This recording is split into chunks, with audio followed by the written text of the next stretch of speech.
একটু পিৎজা খেতে ইচ্ছা করছে। কোথায় পাবো এখন পিৎজা? এত রাত হয়ে গেছে, দোকানও তো বন্ধ। যাই দেখি। তানিশা, তুমি কি খাচ্ছ? তানিশা তো পিৎজা খাচ্ছে। আমারও তো খেতে ইচ্ছে করছিল।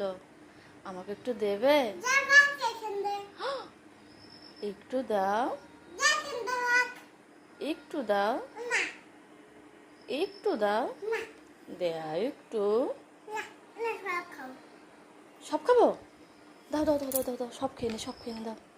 আহা, কত সুন্দর পিৎজা! তানিশা বসে খাচ্ছিল, আমি দেখে পেলাম। তানিশা রাগ করে বলল, সব খেয়ে নে। আচ্ছা, সবটাই খেয়ে নিয়ে।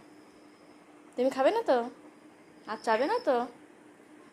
তানিশা মনে হচ্ছে একটু রাগ করেছে। তুমি রাগ করেছো নাকি? রাগ করোনি? আচ্ছা, তাহলে সবটা খেয়ে নিলাম। ঠিক আছে, চলো।